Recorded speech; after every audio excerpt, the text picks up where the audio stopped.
Shawn, welcome here and welcome to another episode of Spoken Word Tip Tuesdays. Y'all, it is late.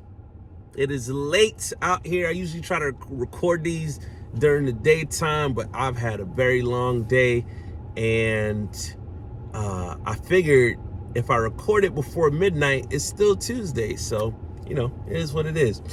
Today, I want to talk about the profane and the profound. Profanity in spoken word. Y'all know what I'm talking about. Y'all know what I'm talking about. F-bomb, all that. All the colors of the rainbow. All up in the spoken word. You know what I'm saying? I want to offer some tips and some considerations that I think might be helpful for some of you. All right? But before we get into that, I do want to kind of frame ways of thinking about profanity in spoken word by saying, or acknowledging rather, that we all come from different social locations, right? We all have different social constructs around language. What we deem normal is offensive to some people, and what's offensive to some people might be normal, like in another context. And it doesn't matter how much you've traveled or how like diverse you think you are, or how you've kind of been around the block, I guess, like in the world. We all experience and view the world like through a lens, right? And so I think understanding that that's applicable for everyone would kind of help us digest like some of this conversation, right? And all of that, all of our like backgrounds and like our normal patterns of speech based on like how we grew up or whatever it is, funnels into our creation of spoken word poetry, right?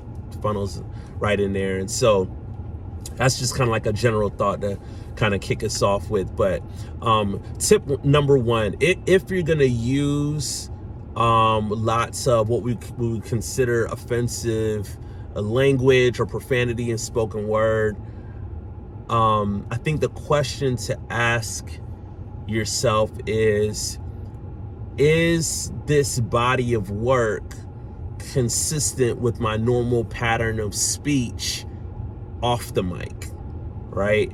And the reason I think that's a good question is because it speaks to how authentic the delivery is coming across, because that's one of the things that I prioritize, right? Like I want to believe that you believe in what you're saying. You know what I mean? Like that's, to me, that's from like an effectiveness standpoint, I think that should be the goal, right? And if not, if your body of work or spoken word has a lot of profanity in it, and it's not how you like normally would talk or like express yourself or whatever, then the question is like, why?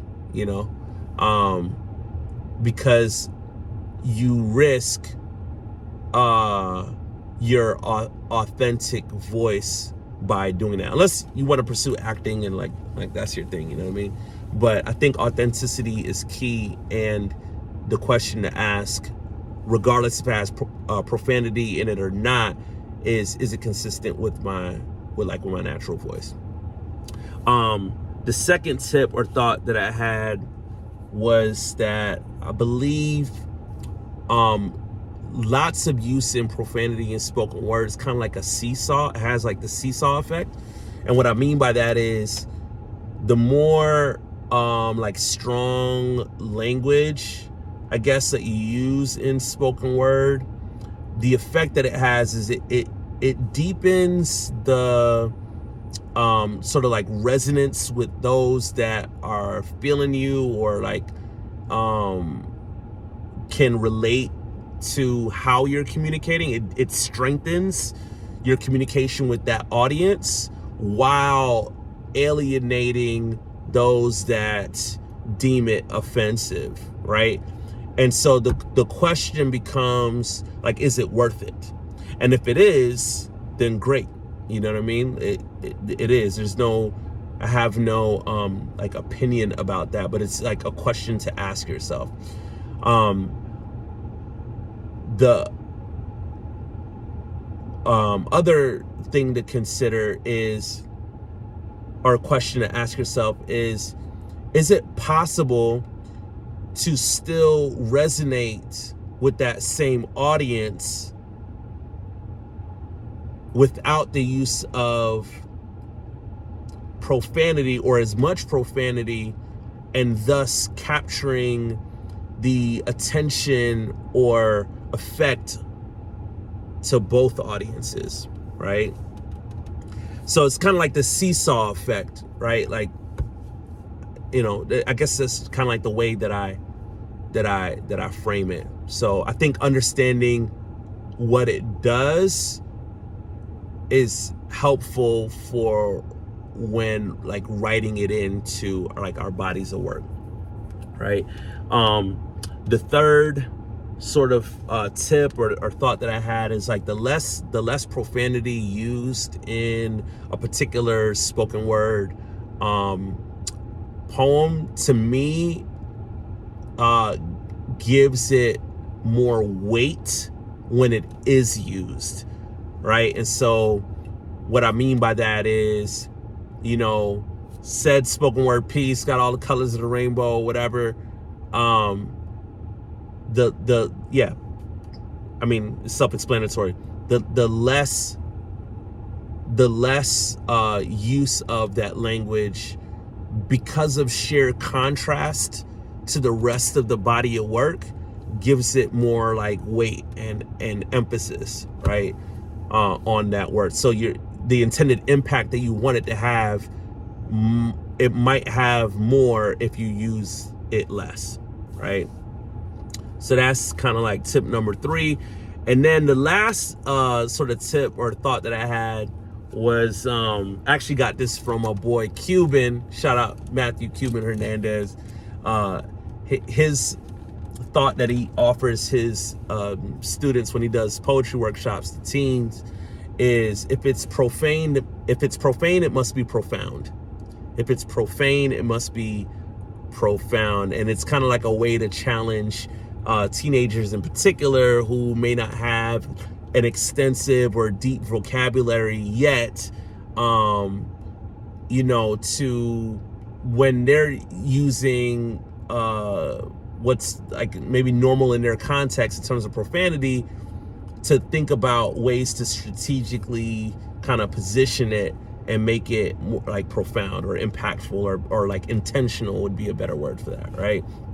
And so if it's profane, it must be profound. And the quick example I thought of was Lauryn Hill, right? So Lauryn Hill is not particularly known for using like a lot of strong language in her work, but she has a song on The Score, Fuji's album The Score, shout out The Score, where it's on, I think, Zealots, on the song Zealots. She goes, even after all my logic and my theory, I add a mother, so you ignorant can hear me. Woo!